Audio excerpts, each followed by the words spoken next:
his ballot. And Martha Karua, his running mate, already did that early in the morning. It was pretty much dark, very cold and raining. And it's sunny here. Is it sunny here in Nairobi? We're in studio. We can't even tell. No, but it's not raining at least. It appears cold. I saw Kennedy Muriithi in a jacket. And Raila Odinga had the Cheers Baba. What that puffy thing was called. Yeah, he always has that. What did you call it? Cheers Baba. Cheers Baba. Well, is motorcade making its way to Old Kibera Primary School? So after Raila casts its ballot, we're only going to be left with Professor Wajakoya, who will be voting in Dalhousie, in Matungu constituency much later on. That is quite the lengthy motorcade. I mean, it's Raila Odinga. That's what I say.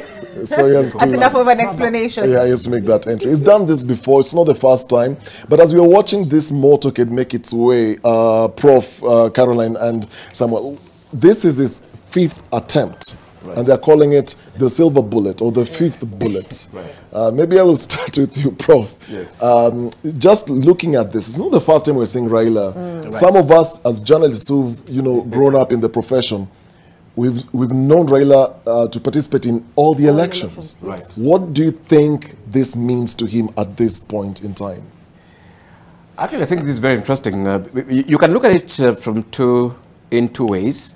On one way, you can actually look at it that Raila's ran and come close to winning and lost several elections. So in a way, you can argue that because of that, then he can handle failure better. He has failed before, so it's really a non-issue for him. Then you can also look at it the other way around, that with every election, there were always all those opportunities that he could use to push him to power, and then of course there were the forces that were acting against him. And I think for them on that other side, this is the first time Raila is actually running with a sitting president, more or less the state, being on his side, supporting him. And I think that's something new, and that must bring quite a bit of excitement to him and to his other side. And I've heard this being said that actually what Raila and Azimio guys are asking for is that can we have a free and fair election without any vifaranga via computer and such mischief, and see whether Raila can actually win that election. Yeah, because I think what has been contested by Raila followers and Raila himself in the past is that I've been winning the elections, but the process has not been fair. It's the process, it's not the voters. The voters elect me. But IBC again, together with the state, has been stealing that victory from me.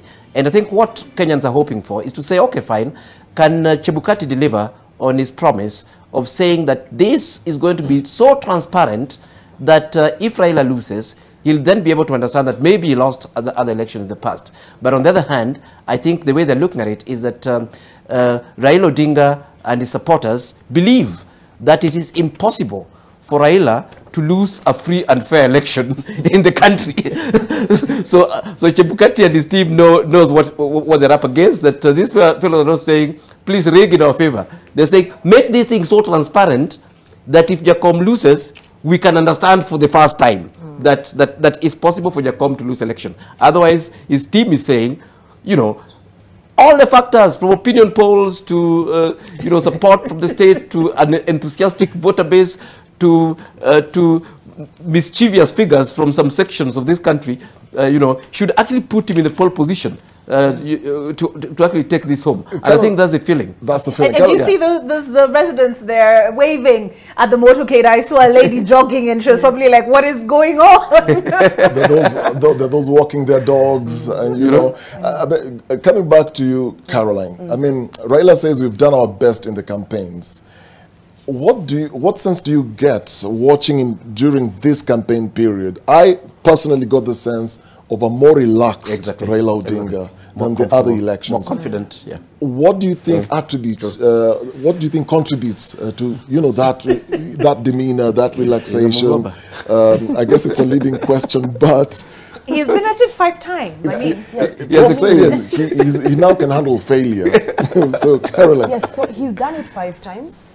And like Prof said, this is the first time that he's not necessarily running as the opposition candidate, where both the Electoral Commission and the state appear to be against you. So that's one thing. But I think the other thing is that you called that this is the silver bullet. I think he feels the same way. The man is 77 years old. If he went for a sixth term, if he did not get it this time around, it would be 82. So I think at this age, he's 77 years old, he's done this 5 times, you know, he's battle worn and battle weary, and at the same time, you reach a place where you say, you know what, I'm 77 years old, I've been fighting this liberation fight from the 1970s into the 80s when he went into detention. He's got a long history in the political life of the country. So I think he's reached a place where he's like, you know, let's do this, let's give it the best shot. If I win, I become the president, I change history in many ways. If I lose, this is it for me. And I feel that when I look at him and I look at his history, I feel this is where he is right now, where this is the final time I'm doing this, I'm going to give it my best shot, but if I lose, that's it. You feel this is make or break? This is make or break for him. Right. I feel, yes, this is make or break for him. I mean, Samuel, Raila mentioned that he still feels youthful, you know, and compared his age to Joe Biden, who is 79 years old. And he said, I still got it, you know. I think, you know, having seen